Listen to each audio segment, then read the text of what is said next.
గోంగూర చూడండి మా చెట్టుది అంతాను. ఇప్పుడే కోసుకొచ్చానండి చూడండి. కానీ ఈ స్టెమ్స్ అనేది కట్ చేయాలి, చిన్న చిన్న స్టెమ్స్తో తీసాను. చాలామంది చెట్టు మీద నుంచి కోసేసేటప్పుడు కొమ్మలు కొమ్మలు విరిచేస్తూ ఉంటారు. అలా తీయకూడదండి. మనం ఆకులు కట్ చేసుకున్నాం అనుకో, ఎక్కడైతే కట్ చేసామో అక్కడ నుంచి మళ్ళీ చిగురు పెట్టుకొని వస్తుందన్నమాట చెట్టుకి. అంతేగాని కొమ్మలు కొమ్మలు కట్ చేసేయకూడదు, ఆకులే కోసుకోవాలి మనం చెట్టు మీద నుంచి. అంతా మా చెట్టుదేనండి. ఇంకోండి ఇక్కడ కూడాను. ఇప్పుడు అంతా తొడిమెలు కట్ చేస్తున్నాను. ఇప్పుడు ఈ తొడిమెలతో కోసాను కదా, చిన్న చిన్న తొడిమెలతోని. ఇప్పుడు ఈ తొడిమెలన్నీ కట్ చేస్తున్నాను అనమాట. మా అబ్బాయి వచ్చాడు, నాకు కావాలి మమ్మీ గోంగూర అంటే కోసానమాట. కోసి ఇప్పుడు బాగా కడిగేసి ఆయిల్లో ఫ్రై చేసిస్తే దగ్గరకు అయిపోతుంది. ఇంతోటు ఫ్లైట్లో తీసుకెళ్ళాలంటే కష్టమవుతుంది కదండి. అందుకని నేను దగ్గరగా ఫ్రై చేస్తే దగ్గరకు అయిపోతుంది అనమాట. సో అప్పుడు జిప్లాక్లో పెట్టి ఇవ్వచ్చు. ఫ్రీజ్ చేసి ఇచ్చానంటే వాడు వెళ్ళే వరకు అట్లా గట్టిగానే ఉంటుంది. సో ఫ్రీజ్ చేసి వాడికి ఇస్తాను. ఇప్పుడు ఆకులకి ఉన్న ఆ స్టెమ్లన్నీ కట్ చేద్దామండి. కాడల్లాగా కోసాను కదా, కాడలతోని అవన్నీ కట్ చేసుకుందాం. ఇట్లాగా పేర్చుకొని ఒక్కొక్కటి కట్ చేసే బదులు చూడండి అలాగా సమ్ బంచ్ ఆఫ్ ఆకులు కట్ పెట్టుకొని చూడండి ఆ విధంగా సైడ్కి కట్ చేస్తున్నాను. అలా పెట్టుకుంటే ఒక దానిపైన ఒకటి కట్ చేయక్కర్లేదన్నమాట. ఓకే,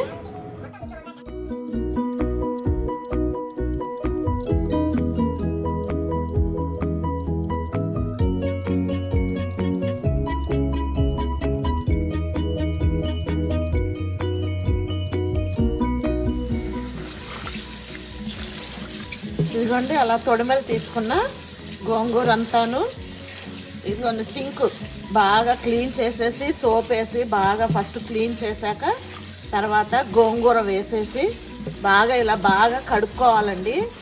బాగా గట్టిగా పిసికి కడుక్కోవాలి. ఎందుకంటే ఆకు వెనకాల ఏవైనా ఉన్నాయనుకోండి, ఒక్కొక్కసారి ఏవైనా ఎగ్గులు పెడుతుంటాయి కదా. సో బాగా పిసికి బాగా క్లీన్ చేసుకోవాలి. ఓకే,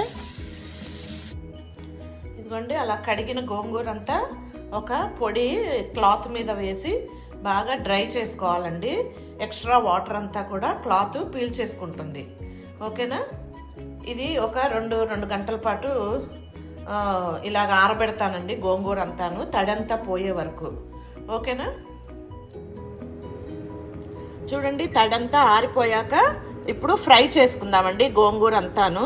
చూడండి పొయ్యలిగిచ్చి గిన్నె పెట్టుకొని గిన్నెలో కొంచెం ఎక్కువే ఆయిల్ వేసుకోవాలండి. చాలా ఆకుంది కదా, అదంతా వేగడానికి కొంచెం ఆయిల్ ఎక్కువే పడుతుంది అనమాట. ఓకేనా, చూడండి ఆకంతా తెచ్చుకొని ఇప్పుడు ఆయిల్లో వేసేసి ఫ్రై చేసుకుందాం. ఓకే, ఇప్పుడు కొంచెం వేస్తున్నానండి. అది ఫ్రై అయిపోయి దగ్గరకు అయిపోయాక ఇంకొంచెం వేస్తాను. ఓకేనా, ఆ విధంగా ఫ్రై అయిపోతే దగ్గరకు వచ్చేస్తుంది, మనకి ప్లేస్ వస్తుంది అనమాట మళ్ళీ గోంగూర యాడ్ చేయడానికి. ఓకేనా, ఆ విధంగా అంతా ఫ్రై చేసుకుందాం. ఓకే,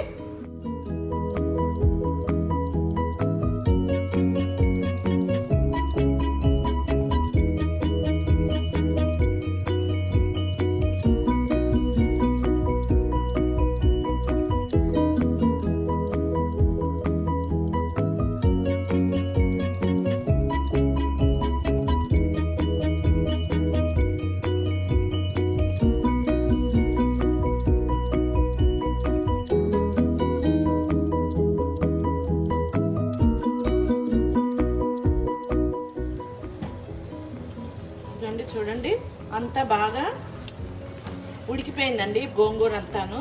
నేను ఇప్పుడు స్టవ్ ఆఫ్ చేసేస్తున్నాను. ఆఫ్ చేసేసి బాగా చల్లగా అయ్యాక, బట్ బాగా చల్లగా అవ్వాలండి, కొంచెం కూడా ఈవెన్ గోరువెచ్చగా కూడా ఉండకూడదు అనమాట.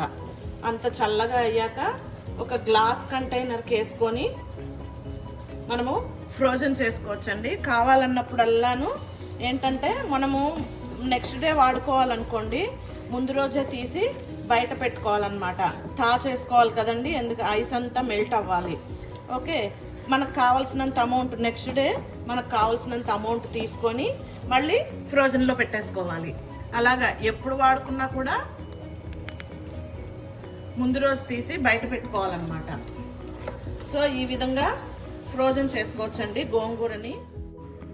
కానీ ఫ్రై అయ్యాక చాలానే అయ్యిందండి. నేను ఒక హాఫ్ మా అబ్బాయికి ఇస్తున్నాను, ఇంకో హాఫ్ నేను ఫ్రోజన్ చేసుకుంటాను. ఓకేనా? నేను ఫ్రోజన్ కూడా చేసుకోవచ్చు అని చెప్పడం కోసము చెప్తున్నాను అనమాట. ఇందాక చెప్పిన ఇన్ఫర్మేషన్ అంతా ఫ్రోజన్ కూడా చేసుకోవచ్చు అనమాట ఈ విధంగాను. ఓకేనా? నేనైతే ఎవ్రీ ఇయర్ చేసుకుంటానండి. ఒక ఇయర్ చేసుకునేది మళ్ళీ నెక్స్ట్ ఇయర్ మనకి చెట్లు వేసుకొని సీడ్ వేసుకొని చెట్లు వచ్చి మళ్ళీ ఆకు కోసుకునే వరకు నేను ఆ ముందు ఇయర్ది వాడుకుంటూ ఉంటానన్నమాట. పప్పు పచ్చడి ఆ విధంగాను. ఓకేనా? ఈసారి చాలా తక్కువ వచ్చిందండి, మరి ఎందుకో తెలియదు. లేకపోతే చాలా గోంగూర నేను ఫ్రోజన్ చేసుకుంటాను. అంతే, ఫ్రోజన్ ఈ విధంగా చేసుకోవాలి. ఓకేనండి? Thank you.